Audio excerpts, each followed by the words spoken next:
everyone. Thank you so very much.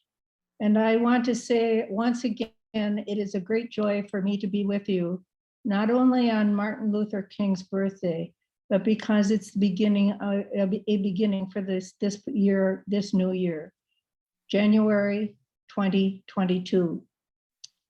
I do regret that today I am not with you in person. This morning I'm connecting from home, and I know that this is true for some others of you as well. I certainly would prefer that we were all present in person, but as we know, there are particular reasons or concerns for some of us. This was true for me last year as well. You won't be surprised that my vulnerability can be identified in one word, and that word is age. Unfortunately, I have not become younger in the last 12 months. I do want you to know that I've annually looked forward to this opportunity to be with you. In truth, I have no idea how many years I've had the privilege of participating in the Green Bay UU January service. I know that it's quite a few Januaries, and I've always found your congregation to be welcoming and thoughtful. Connecting with your convictions and actions have brought me both encouragement and challenge.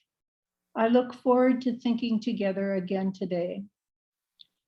My title this morning was just read, is Living in the Uncertainty of Today While Investing in Tomorrow. My title reflection reflects the challenges that we have and the hope that I have found in life in these times.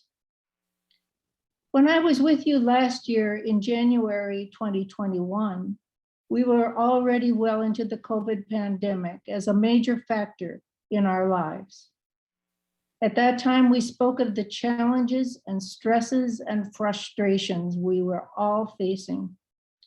We knew that solving the COVID challenge was a work in progress. Final solutions were still ahead of us, uncertain as to what time that could be. Of course, few of us had knowledge and expertise in this area, but we were hopeful. We were looking to the time when life as we had known it would return, and we certainly hoped that it would be soon. Shortly thereafter, however, it became clear that this was not to be. People were still getting sick. It is true that considerable progress was made in producing and making available immunizations to prevent people from contracting COVID. Our adult population was strongly encouraged to become vaccinated at conveniently located accessible sites. Many of us responded very quickly, and for a time it appeared that we were making important progress. The pandemic numbers were going down, and life seemed to be opening up with possibility. Yet this expectation did not last, as we now well know. One major reason was the unhappy surprise that there were many people who chose not to be vaccinated, even though virtually all of the medical professions strongly urged otherwise. This was a great disappointment and very hard for many of us to understand. And further, unexpectedly, a different variant of the disease had emerged, and contrary to early expectations, there was significant spread of the disease and great concern over the number of deaths and the disease has continued and refuses to depart. People are still getting sick, and our medical professionals and staff and numerous others who work in many professions and services to others are much overworked. Furthermore, many of our facilities were seriously inadequate for the needs of this time. The pressure on medical staff has been immense. And of course, we have all had increasing concern about the medical challenges of the disease as it has persisted. Many of us have known people who have tested positive and some have become ill, some very ill. And we know about the loss of lives and the impact that this has had. And so we have worried about our families and our friends and ourselves. And we look for the conquering of the disease for everyone permanently. For a time, we thought the end of the illness was beginning to happen. We now know that this is not yet a reality and that COVID remains a threat. It has not been easy to accept. I must admit to many, many moments when I have felt very stressed in facing this reality. I have been very impatient, even quite angry, because of the continuing stress and uncertainty we are living. And sadly, in our society, we are divided in ways that result in even greater confusion and revulsion. Many of us dislike controversy, of course, and sometimes this results in our avoiding important discussion of our differences with others, much less a serious search for mutual understanding. The truth is that we often have been divided before COVID, we were often divided before COVID came, but now the separation among us seems even greater. For the pandemic of a year ago that was widely hoped and expected to have ended is still with us. Yet even so, much of society has loosened the restrictions that had been in place, restrictions that were widely followed in that year. At the beginning, many of us wore our masks everywhere. We scrubbed and we re-scrubbed our hands in groups of people, including friends and members of our families. Quite a few of us are rule followers, and for a time, many of us did try to follow all the rules. But over time, we found that it is so difficult to be consistent, especially after months and months of isolation. And we started to believe that things were getting better and less risky. And so numbers of us, many of the restrictions on our personal lives loosened up. To some extent, many of us began to live more as we had in the past, before COVID became a major factor in our lives. To an extent, public had to open. Some of us found we were more in public places, interacting with others, one-on-one and sometimes in groups. We continued to try to limit ourselves, but we found that the lines are not simple to draw in these situations, such as when we are aware that there is some risk when we want to increase interchange with others, and when we are drawn to attending family gatherings that give us opportunity with those we love and care about, and the times we want to visit and reach out to others who are isolated and lonely, assisting people who have needs. This may be life and commitment that reflects our usual lives and gives us fulfillment. But obviously, the more we're physically with others, the more risk for us all. And so, depending on numerous factors, we are likely making choices one by one on face-to-face interaction with others in these times. Especially as time has gone on, we may be inconsistent depending on our priorities and desires as to when it is acceptable, when it is safe enough to gather with others, and if and when and where and how to get together with family and friends, when it is acceptable, even important, to go to a public event, when we can gather as a public organization, and on and on. I have struggled, and so have many others. Of course, there are important absolute obligations in employment and family need for many people. Many of us continue to dedicate ourselves to fulfilling obligations to other people. That we do these things because we believe them to be of necessity. And we also make choices based on many other variable and personal factors over time. How those factors interact with the continuing pandemic can be emotional and complicated. And our choices may affect not only ourselves, but our families, our friends, and others around us, and the big picture. We all have such decisions to make, and we know it isn't easy. It's critical that the priority for all of us must be doing what we can to conquer the pandemic. We must remember that this means continuing to protect ourselves and those close to us. We need to be cautious in the choices we make in our personal lives and in the public arena. It is essential that we listen to learn from, and follow the guidance of the medical authorities and our families and friends and those with whom we interact. We must do the best we can as we look forward to the time we will be able once again to be truly together, living in community.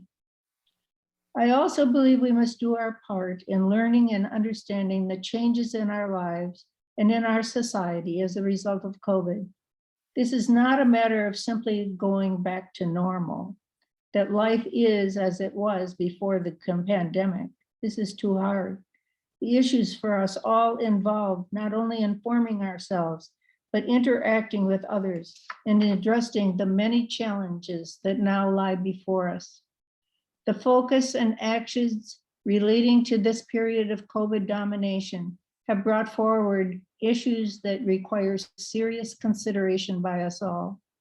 For the demands of the pandemic have resulted in changes that were not decided but by planning, but by overwhelming crisis. And thus there are new challenges we could not have anticipated and that we need to face now and in the future. Of course, addressing the priority of the extensive needs of our medical systems and its personnel have required unusual focus and commitment. This continues to be a central concern as the pandemic continues.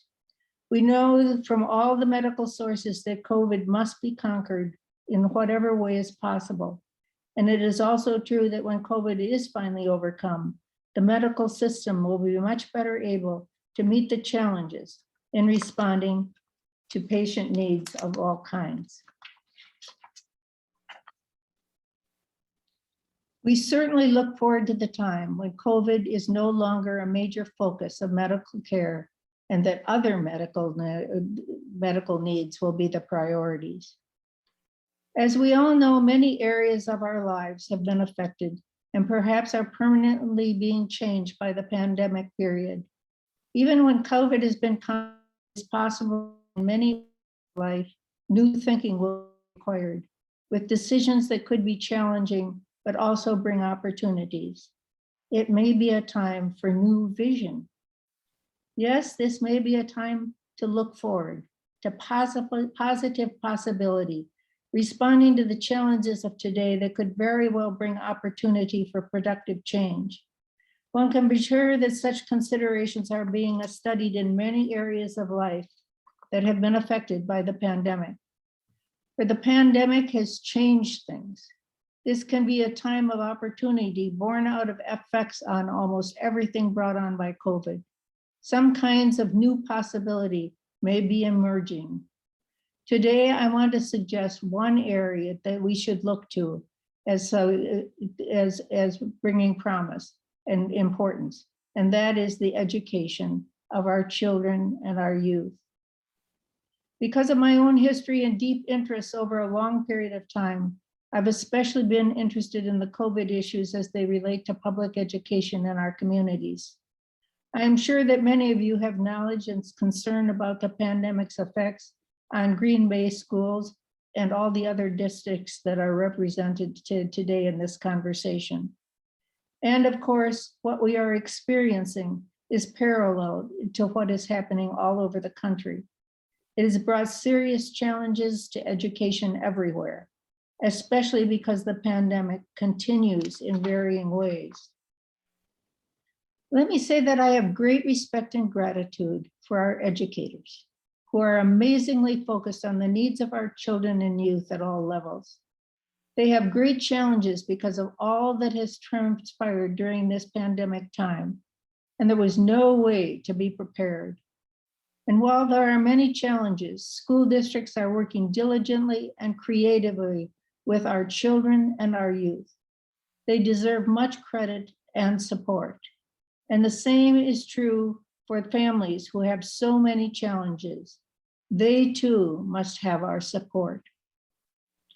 This morning, I am here as a mother, as a grandmother, and as a great-grandmother, as well as being a former Green Bay School Board member. Thus, these days, I focus especially on the future of our children, which means the future of the country and the world. I am not in a position to speak as to how the issues should be addressed by school boards, administrators, teachers, and others with responsibilities for public schools. But I do know that this is a tremendously challenging time for all who are a part of school systems that are deeply invested in good education for all children and students. And I certainly admire and am very grateful for the obviously seriously committed school people of all kinds who are dedicated to ensuring the best possible education for the students of our communities. All the students in this upheaval time, the challenges are great for everyone. Of course, it is parents who are the ones who are best informed about their own children. They are deeply committed to ensuring that their children's needs are met in the educational area. And that commitment is also true for all who are a part of the public school system. They too are absolutely dedicated to our children. Along with parents, they need strong support from this time, during this time. The pressures are great all around, and good education cannot be guaranteed simply by assuming that all that is required is getting things, quote, back to normal. During the pandemic, things have changed on all fronts. Thus, ensuring that children will be in school just as it was before COVID is not possible, not even acceptable. No school district or school could have been prepared for the challenges brought by the pandemic. And of course, that is very true for their parents. They depend on their children's schools to meet their learning needs, and education requires strong support from those parents working with the school environment. Because the pandemic was not expected there, inevitably has been brought stress and pressure on all sides. Schools have challenges that are immense, and so do parents. I believe that adequate financial support for public schools must be a priority for the state of Wisconsin. This is not a new issue, but the pandemic has brought it to the fore. I believe that the challenges for our schools are immense. Their responsibility for excellent education for our children is central to the future of the next generation and beyond. And the unforeseen pandemic immediately put our schools in additionally very stressful situations. I believe that we must be very supportive of our schools always, but especially now. This includes school boards, superintendents, teachers, school staff, and of course, parents and especially students. It means support from our communities. It means being informed as citizens of our communities. And it means voting for strong people on school board as school board members and legislators. It means caring about how we support the next generation with quality education. And it means acting on our convictions. I believe that this challenge is extremely important in this unique time. This is my message today, recognizing that we've been through a unique time that still continues. We've managed as we have been able to get through this unique period of change and challenge. And now I believe that great possibilities await us, and especially the generations that follow us. I probably won't be here, but maybe I'll hear about it. I'm very grateful to this 2022 time with you. I know that the invitation and the preparation time has given me purpose as I look to the end of the pandemic and new possibility. And as I conclude to say, and as I conclude, I say, here's to supporting our children and their education. And here's to the UUs.